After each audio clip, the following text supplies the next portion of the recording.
لله نحمده ونستعينه ونستغفره ونؤمن به ونتوكل عليه ونعوذ بالله من شرور أنفسنا ومن سيئات أعمالنا من يهده الله فلا مضل له ومن يضلله فلا هادي له ونشهد أن لا إله إلا الله وحده لا شريك له ونشهد أن سيدنا ومولانا محمدا عبده ورسوله أما بعد فأعوذ بالله من الشيطان الرجيم بسم الله الرحمن الرحيم إياك نعبد وإياك نستعين اهدنا الصراط المستقيم صدق الله وصدق رسوله النبي الكريم ونحن على ذلك لمن الشاهدين والشاكرين والحمد لله رب العالمين۔ ہماری گفتگو سورہ فاتحہ کی تفسیر کے اوپر چل رہی تھی۔ ایاک نعبد و ایاک نستعین کے ایک پہلو پر ہم گفتگو کر چکے ہیں۔ آج ایاک نستعین کہ مدد بھی اللہ ہی سے مانگنی چاہیے، اور اہدنا الصراط المستقیم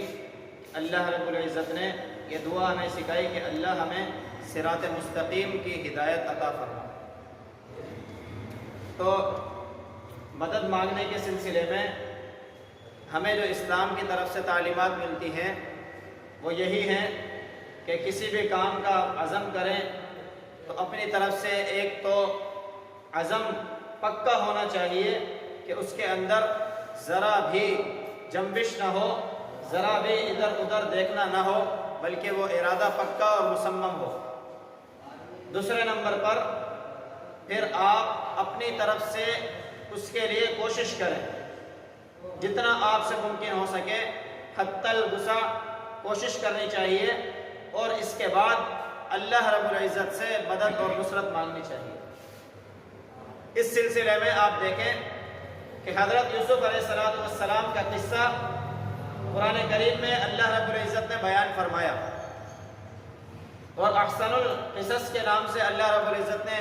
اس کو قرآن میں کہا نحن نقص الیک احسن القصص، کہ آپ کی طرف بہترین قصہ نازل فرما رہے ہیں۔ اس میں آپ دیکھیں کہ حضرت یوسف علیہ السلام کا یہ قصہ بہت ہی مشہور ہے اور ہر ایک کو تقریباً معلوم ہوتا ہے۔ زلیخا نے جب ان کو ایک کمرے میں بند کیا، اور کمرے میں بند کر لینے کے بعد ان کو تالے بھی لگا دیے دروازوں پر کہ نہ کوئی اندر سے باہر جا سکے اور نہ ہی کوئی باہر سے اس معاملے کے اندر مداخلت کر سکے۔ تو یوسف علیہ السلام نے کیا طرز عمل اپنایا؟ وہ یہ کہ یوسف علیہ السلام نے اس زلیخا کی پکار کے اوپر لبیک نہیں کہا، بلکہ فوراً سے انکار کیا کہ جس بات کی طرف آپ دعوت دے رہی ہیں وہ غلط ہے، غلط طریقہ ہے، اللہ رب العزت کو ناپسند ہے، اور میں اپنے مالک کے ساتھ خیانت نہیں کر سکتا۔ سب سے پہلے زبان سے انکار کرنے کا تصور دکھایا، اور دوسرے نمبر پر پھر اس کے بعد یوسف علیہ السلام نے معلوم تھا کہ تمام دروازے بند ہیں، تالے لگے ہوئے ہیں، باوجود اس کے انہوں نے یہ طرز عمل اپنایا کہ باہر کی طرف دوڑ لگائے، اپنے آپ سے بچاؤ کرنا شروع نہیں کیا، بلکہ انہوں نے اپنے آپ کو بچاتے ہوئے باہر کی طرف دوڑ لگائی، اور باوجود یہ کہ ان کو معلوم تھا کہ دروازوں پر تالے لگے ہوئے ہیں اور ہم باہر نہیں جا سکتے، اور باہر جانے کا کوئی راستہ نہیں ہے، نہ ہی باہر سے اندر والوں کے لیے کوئی راستہ موجود ہے، اس کے باوجود یوسف علیہ السلام نے باہر کی طرف دوڑ لگائی۔ تو معلوم ہوا کہ کسی بھی معاملے کے اندر اگر کامیابی چاہتے ہیں تو اپنی طرف سے ارادہ پکا کر لیں، دوسرے نمبر پر اپنی طرف سے جو وسعت میں کوشش ہو وہ کر لیں، پھر تیسرے نمبر پر اللہ سے مدد مانگیں کہ اے اللہ آپ اس معاملے میں میری مدد فرما دیں۔ تو اللہ کیا فرماتے ہیں؟ وَلَقَدْ هَمَّتْ بِهِ وَهَمَّ بِهَا لَوْلَا أَن رَأَىٰ بُرْهَانَ رَبِّهِ، کہ وہ تو مائل ہو چکی تھی، یوسف علیہ السلام بھی ہو جاتے، لیکن اللہ رب العزت کی دلیل اور برہان ان کے سامنے آ گئے۔ تو اللہ سے مانگنے نے اور ان کے ارادے نے اور اپنی طرف سے کوشش کرنے نے ان کو اس معاملے سے بچا لیا، برائی کے ارتکاب سے بچا لیا۔ یہی ابراہیم علیہ السلام کو آپ دیکھیں کہ آگ میں پھینکا گیا، بظاہر تو آگ کی تپش اتنی کہ کئی میل دور سے ان کو جھولے میں ڈال کر اور پھینک دیا گیا غلیم کی طرح، لیکن آگ کو اللہ رب العزت نے اپنے فضل سے ٹھنڈا فرمایا، قلنا یا نار کونی بردا۔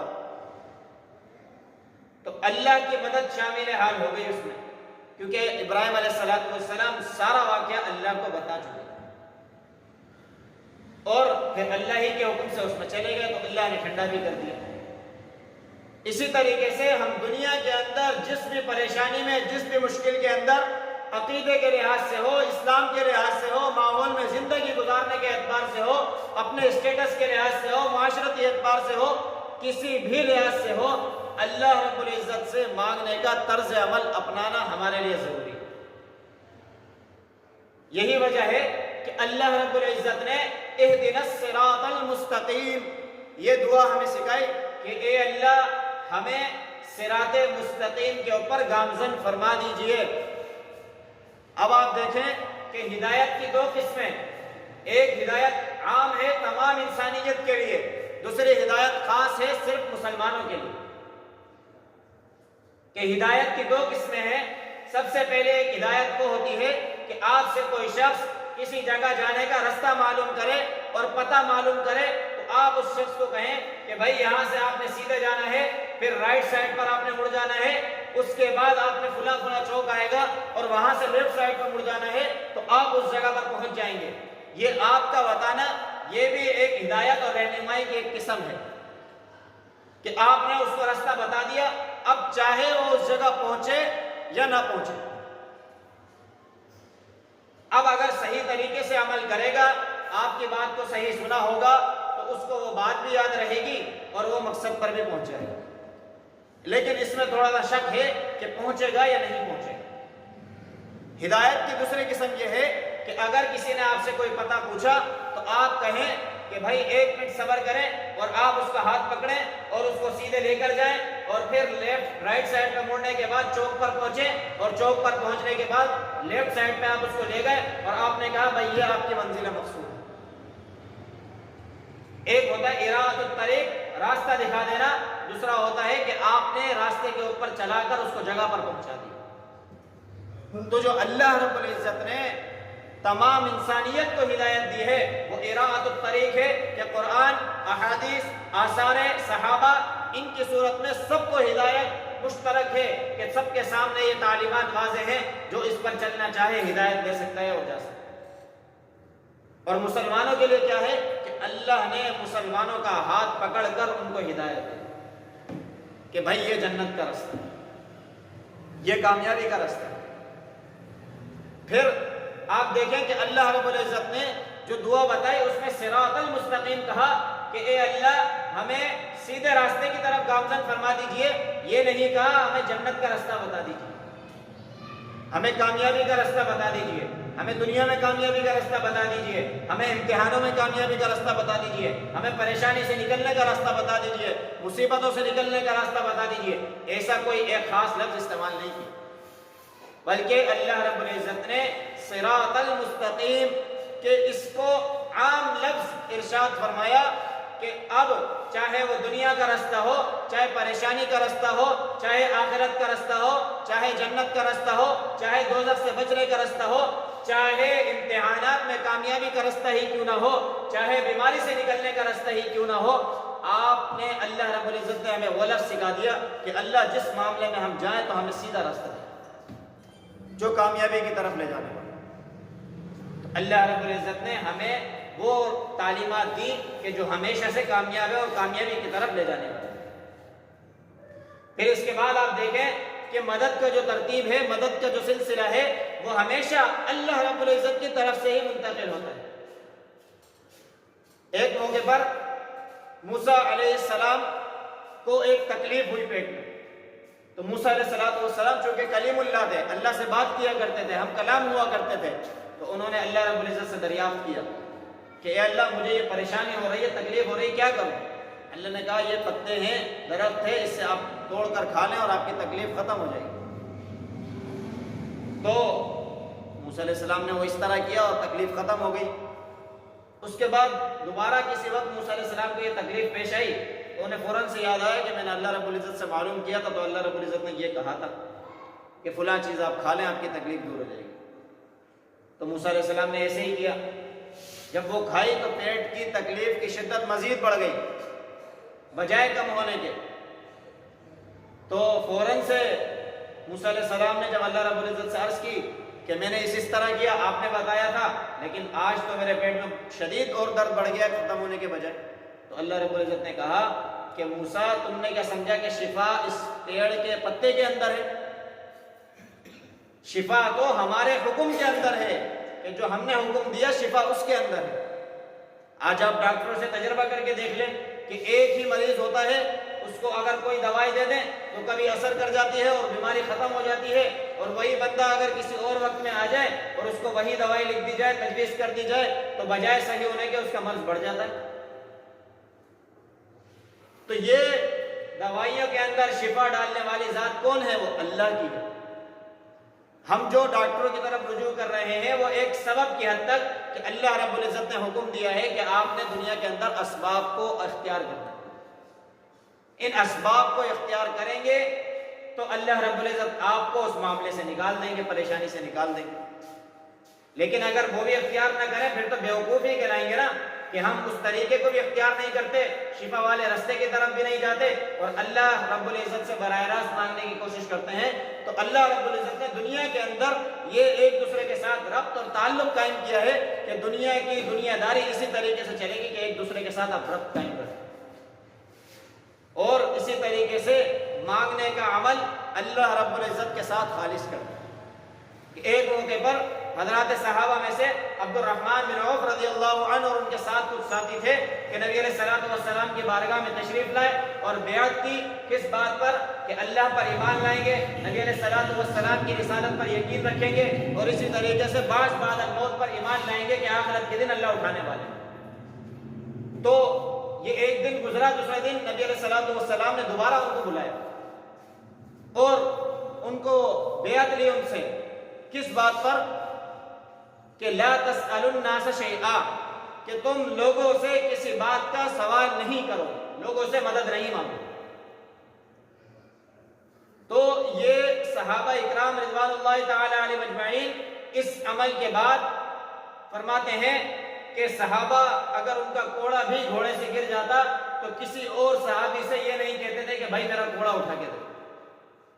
خود اترتے تھے، کوڑا اٹھاتے تھے، لاٹھی اٹھاتے تھے، پھر واپس بیٹھتے۔ آج ہم اپنے طرز عمل کو دیکھیں کہ ہم کس قدر انہماک سے لوگوں کے ساتھ معاملات کرنے میں اور لوگوں سے مانگنے میں بڑھتے چلے جا رہے ہیں، جبکہ نبی علیہ الصلوۃ والسلام کی تعلیمات یہ ہے کہ آپ کی جوتی کا تسمہ بھی ٹوٹے تو اللہ سے مانگو۔ یہ جو مسنون دعائیں ہیں جو ہم پڑھتے ہیں یہ کیا ہیں؟ یہ نبی علیہ الصلوۃ والسلام نے ہمیں طریقہ بتایا کہ آپ سو رہے ہو تو اللہم بسمک اموت و احیا، اللہ تیرے نام لے کر ہم مرتے ہیں اور تیرا ہی نام لے کر جیتے ہیں۔ صبح اٹھ رہے ہیں تو الحمدللہ الذی احیانا بعد ما اماتنا والیہ النشور، گھر میں داخل ہو رہے ہیں تو اللہم انی اسألک خیر المولد و خیر المخرج۔ یہ کیا ہے؟ یہ نبی علیہ الصلوۃ والسلام نے ہمیں مانگنے کا طریقہ ہی تو سکھایا کہ قدم قدم پر اللہ رب العزت سے مانگنے کی طلب ہمارے اندر پیدا ہو، کہ ہم اللہ رب العزت کے آگے اپنا ہر مسئلہ رکھنے والے بن جائیں۔ نبی علیہ الصلوۃ والسلام اپنی زندگی کے عمل اندر اسی طرز عمل کو اپناتے ہوئے زندگی گزاری کہ کوئی معاملہ پیش آ جاتا فوراً اللہ سے روتا،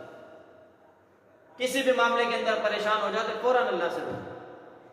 یہ استخارے کی دعا جو سکھائی گئی یہ کیا ہے؟ کہ جب دو معاملوں کے اندر پریشان ہو جاؤ تو اپنے حد تک کوشش کرنے کے بعد پھر اللہ رب العزت کے آگے مسئلہ رکھ دیں کہ اے اللہ میں نے یہ کام کیا ہے، اب آپ بتا دیں خیر اس میں ہے یا کسی اور کام ہو۔ لیکن آج ہم ان چیزوں سے دور ہوتے چلے جا رہے ہیں۔ استخارہ کو ہم نے ایسی عجیب چیز سمجھ لیا ہے کہ گویا یہ ایک اشارہ ہے اور کسی خاص بندے کے پاس جا کر کہیں گے کہ بھائی استخارہ کر دیں تو تبھی ہی ہوگا، ایسا نہیں ہے، بلکہ یہ ہر بندے کے کرنے کا کام ہے کہ اللہ سے ہر معاملے کے اندر خیر کو طلب کریں۔ آج ہم اپنی حیثیتیں گراتے چلے جا رہے ہیں۔ ہر بندہ اللہ رب العزت کے یہاں قیمتی ہے، ہر بندہ ہر شخص اللہ رب العزت کے یہاں وہی مقام اور وہی مرتبہ رکھتا ہے جو کوئی اور رکھتا ہے۔ صرف اللہ سے لو لگانے کی ضرورت ہے۔ جب اللہ سے اتنی دعائیں مانگیں گے کہ مسجد میں داخل ہو رہے ہیں، اللہ ہمارے لیے رحمت کے دروازے کھول دے، مسجد سے نکل رہے ہیں، اللہ ہم تجھ سے تیری رحمت کا سوال کرتے ہیں، اور اسی طریقے سے کھانا سامنے آ گیا ہے تو اللہ سے دعا کر لیں کہ الحمدللہ الذی رزقنی، کہ اللہ وہ ذات، اس کے لیے تمام تعریفیں ہیں جس نے یہ رزق مجھے عطا کیا من غیر حول منی ولا قوہ، میرے بغیر طاقت کے۔ یہ دعائیں وہ ہیں کہ جو ہمارا رب اللہ سے مضبوط کرنے والی ہیں، کہ قدم قدم پر نبی علیہ الصلوۃ والسلام نے ہمیں یہ طرز عمل سکھایا کہ بھائی یہ مسلمانوں کا طرز عمل ہے کہ اللہ سے ہر معاملے کے اندر رجوع کرنے والے بن جائیں، اللہ سے ہمارا تعلق مضبوط ہو جائے کہ ہمیں اپنے معاملے کے اندر پریشان نہ ہونا پڑے، جو معاملہ آئے اللہ کے آگے رکھیں۔ اسی لیے اللہ نے دعا بھی ہمیں ایسی بتائی، اہدنا الصراط المستقیم، کہ چاہے چھوٹا معاملہ ہو، چاہے دنیا کا بڑے سے بڑا معاملہ ہو، اس میں اللہ نے فرما دیا کہ اے اللہ ہمیں صراط مستقیم عطا کر۔ تو دعا ہے کہ اللہ رب العزت خود مجھے بھی ان باتوں پر عمل کرنے کی توفیق عطا فرمائے، آپ تمام میں سے ہر ایک کو عمل کرنے کی توفیق عطا فرما دے۔ وآخر دعوانا الحمدللہ رب العالمین، الحمدللہ رب العالمین والعاقبۃ للمتقین والصلاۃ والسلام علی سید الانبیاء والمرسلین۔